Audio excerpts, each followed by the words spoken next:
ಜ್ಞಾನಾನಂದಮಯಂ ದೇವಂ ನಿರ್ಮಲಂ ಸ್ಫಟಿಕಾಕೃತಿಂ ಆಧಾರಂ ಸರ್ವವಿದ್ಯಾನಾಂ ಹಯಗ್ರೀವ ಉಪಾಸ್ಮಹೆ. ಆರಾಧ್ಯಂ ಚಾನೆಲ್ನ ವೀಕ್ಷಕರೆಲ್ಲರಿಗೂ ವಿಭಾ ಶೆಟ್ಟಿ ಮಾಡುವ ನಮಸ್ಕಾರಗಳು. ಆಗಸ್ಟ್ ತಿಂಗಳ ಮಾಸ ಭವಿಷ್ಯ ಕಾರ್ಯಕ್ರಮಕ್ಕೆ ತಮಗೆಲ್ಲರಿಗೂ ಸ್ವಾಗತ.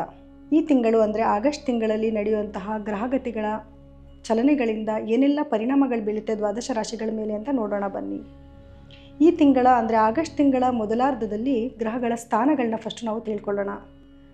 ಮಿಥುನ ರಾಶಿನಲ್ಲಿ ಗುರು ಮತ್ತು ಶುಕ್ರರಿದ್ದು, ಕಟಕ ರಾಶಿನಲ್ಲಿ ರವಿ ಮತ್ತು ಬುಧ ಗ್ರಹಗಳಿದ್ದು, ಸಿಂಹ ರಾಶಿಯಲ್ಲಿ ಕೇತು ಗ್ರಹ ಹಾಗೂ ಕನ್ಯಾ ರಾಶಿನಲ್ಲಿ ಕುಜ ಗ್ರಹ, ಇನ್ನು ಕುಂಭ ರಾಶಿನಲ್ಲಿ ರಾಹು ಗ್ರಹ ಹಾಗೂ ಮೀನ ರಾಶಿಯಲ್ಲಿ ಶನಿ ಗ್ರಹ ಇದೆ.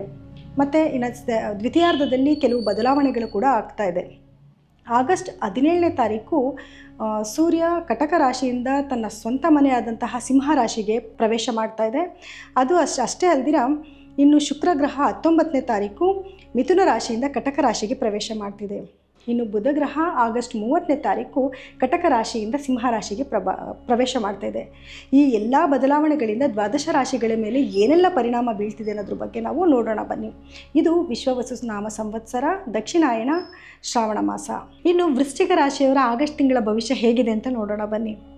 ವೃಶ್ಚಿಕ ರಾಶಿಯವರ ಅಧಿಪತಿಯಾಗಿರೋದು ಕುಜ ಮಹಾರಾಜ. ಕುಜ ಆಗಿರೋದ್ರಿಂದ ನಿಮ್ಮ ಒಂದು ಯಾವಾಗಲೂ ನೀವು ಒಂಥರ ತುಂಬ ಸ್ಪೀಡಾಗಿರ್ತೀರ, ಮಾತುಕತೆಯಲ್ಲೂ ಸ್ವಲ್ಪ ಸ್ಪೀಡ್ ಇರುತ್ತೆ, ಸ್ವಲ್ಪ ಆತ್ರದ ನಿರ್ಧಾರ ಜಾಸ್ತಿ ತೊಗೊತೀರಾ, ಮತ್ತು ನಿಮಗೆ ಸ್ಪೋರ್ಟ್ಸ್ ಆ್ಯಕ್ಟಿವಿಟೀಸ್ನಲ್ಲಿ ತುಂಬ ಇಂಟ್ರೆಸ್ಟ್ ಇರುತ್ತೆ.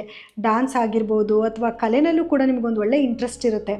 ಹಾಗಾಗಿ ನೀವು ಸ್ವಲ್ಪ ವಾಹನ ಚಾಲನೆ ಮಾಡ್ತಾ ಇರಬೇಕಾದ್ರೆ ಸ್ವಲ್ಪ ಸ್ಪೀಡ್ ಕಂಟ್ರೋಲ್ ಮಾಡ್ಕೊಳ್ಳೋದು ಒಳ್ಳೆಯದು. ಯಾಕಂದರೆ ನಿಮ್ಗೆ ತುಂಬ ಆತ್ರ ಇರುತ್ತೆ. ಹಾಗಾಗಿ ನೀವೇನಾದರೂ ಹೊರಗಡೆ ಕೆಲಸಕ್ಕೆ ಹೋಗಬೇಕು ಅಂತಂದಾಗ ಒಂದು 10 ನಿಮಿಷ ಮುಂಚೆನೇ ಮನೆ ಬಿಡೋದು ಉತ್ತಮ ಅಂತ ಹೇಳ್ತೀನಿ. ಅಥವಾ ನಿಮ್ಗೇನಾದರೂ ಒಂದು ಕೆಲಸ ಆಗಬೇಕು ಅಂತಂದರೆ ಬೇಗ ಆಗೋಗ್ಬಿಡ್ಬೇಕು ಅನ್ನೋ ಒಂದು ಆತ್ರದ ನಿರ್ಧಾರಗಳನ್ನ ನೀವು ತೊಗೊತೀರಾ.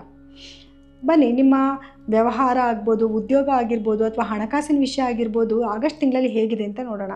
ಇನ್ನು ವ್ಯಾಪಾರ ಉದ್ಯೋಗ ಅಂತ ನೋಡೋದಾದರೆ ಈ ತಿಂಗಳು ನಿಮಗೆ ಉತ್ತಮ ರೀತಿಯಲ್ಲೇ ಇದೆ. ಅಂದರೆ ನೀವು ಒಂದು ಹೊಸ ಅವಕಾಶಗಳು ಬರೋ ಸಾಧ್ಯತೆಗಳು ಜಾಸ್ತಿ ಇದೆ. ಮತ್ತು ನೀವು ಹೊಸ ಸ್ಟಾರ್ಟಪ್ ಏನಾದರೂ ಮಾಡ್ತೀರಾ ಅಂತಂದರೆ ನೀವು ಸ್ಟಾರ್ಟಪ್ ಮಾಡೋಕ್ಕೂ ಕೂಡ ಇದೊಂದು ಒಳ್ಳೆಯ ಸಮಯ ಅಂತಲೇ ಹೇಳ್ಬೋದು. ಬಿಕಾಸ್ ನಿಮ್ಮ ಲಗ್ನಾಧಿಪತಿ ಆಗಿರುವಂತಹ ಕುಜ 11ನೇ ಮನೇಲಿರೋದ್ರಿಂದ ಇದರಿಂದ ನಿಮಗೆ ಒಂದು ಉತ್ತಮ ಫಲನೇ ಸಿಗ್ತಾ ಇದೆ. ಹಾಗಾಗಿ ಯಾವುದಾದ್ರೂ ನೀವು ಸ್ಟಾರ್ಟಪ್ ಮಾಡ್ತಾ ಇದ್ದೀರಾ ಅಂತಂದರೆ, ಯಾವುದಾದ್ರೂ ನಿಮಗೆ ಹೊಸ ಕೆಲಸಗಳನ್ನ ಮಾಡಬೇಕು ಅನ್ನೋ ಯಾವುದಾದ್ರೂ ಐಡಿಯಾಗಳಿತ್ತು ಅಂದರೆ ಅದನ್ನು ನೀವು ಸದುಪಯೋಗ ಪಡಿಸ್ಕೋಬೋದು ಈ ಸಮಯದಲ್ಲಿ ಅಂತ ಹೇಳ್ತೀನಿ. ಇನ್ನು ಹಣಕಾಸಿನ ವಿಷಯ ಅಂತ ಬಂದಾಗೂ ಕೂಡ ಒಂದು ಉತ್ತಮವಾದ ಹಣದ ಹರಿವೇ ನಿಮಗಿರುತ್ತೆ. ಹಾಗಾಗಿ ದುಡ್ಡು ಜಾಸ್ತಿ ಬರ್ತಾ ಇದೆ, ಏನೋ ಒಂದು ಖರ್ಚು ಮಾಡಿಬಿಡೋಣ ಅಂತ ಅನಾವಶ್ಯಕವಾದ ಖರ್ಚುಗಳನ್ನ ದಯಮಾಡಿ ಮಾಡೋಕ್ಕೆ ಹೋಗಬೇಡಿ. ದಯಮಾಡಿ ಅದ್ರ ಬಗ್ಗೆ ಒಂದಲ್ಲ 2 ಸತಿ ಯೋಚನೆ ಮಾಡಿ ಇನ್ವೆಸ್ಟ್ಮೆಂಟ್ ಮಾಡೋದ್ರ ಬಗ್ಗೆ ಕೂಡ ನೀವು ಯೋಚನೆ ಮಾಡೋದು ಉತ್ತಮ ಅಂತ ಹೇಳ್ತೀನಿ. ಇನ್ನು ಆರೋಗ್ಯದ ವಿಷಯಕ್ಕೆ ಅಂತ ಬಂದಾಗ ಆರೋಗ್ಯ ತುಂಬ ಉತ್ತಮವಾಗೇ ಇರುತ್ತೆ. ಇನ್ನು ಕುಟುಂಬದ ವಿಷಯ ಅಂತ ನೋಡೋಕ್ಕೆ ಬಂದಾಗ ಕುಟುಂಬದಲ್ಲಿ ಒಂದು ಒಳ್ಳೆಯ ವಾತಾವರಣನೇ ಇದೆ ಅಂತ ಹೇಳ್ಬೋದು. ನಿಮ್ಮ ಮನೆಯಲ್ಲಿ ಇರೋಂಥ ಕುಟುಂಬದ ಸದಸ್ಯರ ಜೊತೆನೇ ಒಂದು ಆತ್ಮೀಯತೆ ಒಂದು ಬೆಳೀತಾ ಇದೆ, ಒಬ್ರಿಗೊಬ್ರಿಗೆ ಒಂದು ಸೌಹಾರ್ದತೆ ಬೆಳೀತಾ ಇದೆ, ಮತ್ತು ಗಂಡ ಹೆಂಡತಿನಲ್ಲಿ ಒಂದು ಉತ್ತಮವಾದ ಸಂಬಂಧ ಕೂಡ ಬೆಳೀತಾ ಇದೆ. ಇನ್ನು ಪ್ರೀತಿ ಮಾಡ್ತಿರೋರಾಗಿರ್ಬೋದು ಅಥವಾ ಹೊಸ ಮದುವೆಗೆ ಪ್ರಯತ್ನ ಪಡ್ತಿರೋರಾಗಿರ್ಬೋದು, ಅವರಿಗೆಲ್ಲ ಒಂದು ಒಳ್ಳೆಯ ಸಮಯ ಅಂತಲೇ ಹೇಳ್ಬೋದು. ಯಾರಾದರೂ ಗಂಡು ಹೆಣ್ಣು ಹುಡುಕ್ತಿರೋರಾಗಿರ್ಬೋದು ಅಥವಾ ಮದುವೆಗೆ ದಿನಾಂಕಗಳನ್ನ ಹುಡುಕ್ತಿರೋರಾಗಿರ್ಬೋದು, ಇವರಿಗೆಲ್ಲ ಕೂಡ ಆಗಸ್ಟ್ ತಿಂಗಳಲ್ಲಿ ಒಂದು ಸಿಹಿ ಸುದ್ದಿನೇ ಕಾದಿದೆ ಅಂತ ಹೇಳ್ಬೋದು. ಇನ್ನು ಇವಿಷ್ಟು ವೃಶ್ಚಿಕ ರಾಶಿಯವರ ಭವಿಷ್ಯ ಆಗಿತ್ತು. ಇನ್ನು ಪರಿಹಾರ ಅಂತ ಏನಾದರೂ ನೋಡ್ತೀರಾ ಅಂದರೆ ಹನುಮಾನ್ ಚಾಲೀಸನ ಪ್ರತಿದಿನ ಓದ್ಕೊಳ್ಳೋದ್ರಿಂದ ಆಗಿರಬಹುದು, ಉದ್ದಿನ ಬೇಳೆನ ಭಾನುವಾರದ ದಿವಸ ದಾನ ಮಾಡೋದ್ರಿಂದ ಆಗಿರ್ಬೋದು. ನೀವು ದೇವಸ್ಥಾನಕ್ಕೆ ಕೊಡಬೇಕು ಅಂತ ಏನೂ ಇಲ್ಲ, ಯಾರಾದರೂ ಅವಶ್ಯಕತೆ ಇರೋರಿಗೆ ಕೊಡುವಂಥದ್ದಾಗಿರ್ಬೋದು. ಈಗ ಉದ್ದಿನ ಬೇಳೆ ನಿಮಗೆ ಕೊಡೋಕ್ಕಾಗಲಿಲ್ಲ, ಉದ್ದಿನ ಕಾಳು ಕೊಡೋಕ್ಕಾಗಿಲ್ಲ ಅಂತಂದರೆ ನೀವು ಉದ್ದಿನ ವಡೆನ ಕೂಡ ಯಾರಾದರೂ ನಿರ್ಗತಿಕರಿಗೆ ಕೊಡಿಸೋದ್ರಿಂದ ಕೂಡ ನಿಮಗೆ ಉತ್ತಮ ಫಲ ಸಿಕ್ಕುತ್ತೆ. ನಿರ್ಗತಿಕರೇ ಅಂತಲೇ ಅಲ್ಲ, ನೀವಾಗ ನಿಮ್ಮ ಫ್ರೆಂಡ್ಸ್ ಜೊತೆ ಎಲ್ಲೋ ಹೊರಗಡೆ ಹೋಗಿರ್ತೀರ, ಇವತ್ತಿನ ದಿವಸ ನಾನೇ ಕೊಡಿಸ್ತೀನಿ ಅಂತ ನೀವು ಶನಿವಾರದ ದಿವಸ ಉದ್ದಿನ ವಡೆ ಬೇರೆಯವ್ರಿಗೆ ಕೊಡಿಸೋದ್ರಿಂದ ಕೂಡ ನಿಮಗೆ ಒಂದು ಉತ್ತಮ ಫಲನೇ ಸಿಗುತ್ತೆ ಅಂತ ಹೇಳ್ಬೋದು.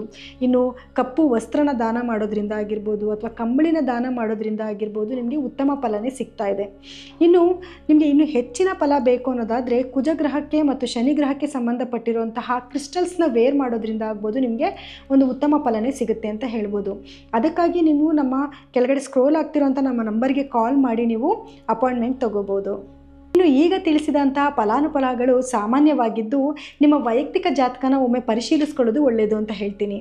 ಇನ್ನು ನಮ್ಮ ಕಾರ್ಯಕ್ರಮನ ಇನ್ನು ನಮ್ಮ ಚಾನೆಲ್ನ ನೀವು ಸಬ್ಸ್ಕ್ರೈಬ್ ಆಗಿಲ್ಲ ಅಂದರೆ ದಯಮಾಡಿ ಸಬ್ಸ್ಕ್ರೈಬ್ ಆಗಿ ನಮ್ಮನ್ನು ಪ್ರೋತ್ಸಾಹ ಕೊಡಿ ಅಂತ ಈ ಮೂಲಕ ನಾನು ನಿಮ್ಮನ್ನು ಕೇಳ್ಕೊತೀನಿ. ಇನ್ನು ಮುಂದೆ ಬರುವಂತಹ ಎಲ್ಲ ಕಾರ್ಯಕ್ರಮಗಳನ್ನ ದಯಮಾಡಿ ವೀಕ್ಷಣೆ ಮಾಡಿ ಅಂತ ಕೂಡ ನಾನು ನಿಮ್ಮನ್ನು ಕೇಳ್ಕೊತೀನಿ. ಇನ್ನು ಕಾರ್ಯಕ್ರಮನ ಮುಗಿಸೋಂಥ ಸಮಯ ಇದಾಗಿದೆ. ಮತ್ತು ನಾನು ಇನ್ನು ನಿಮ್ಮ ಮುಂದಿನ ಸಂಚಿಕೆಯಲ್ಲಿ ಅಂದರೆ ಇದೇ ತಿಂಗಳ ಭವಿಷ್ಯ ಕಾರ್ಯಕ್ರಮದಲ್ಲಿ ನಿಮ್ಮನ್ನು ಭೇಟಿ ಮಾಡ್ತೀನಿ. ಧನ್ಯವಾದಗಳು.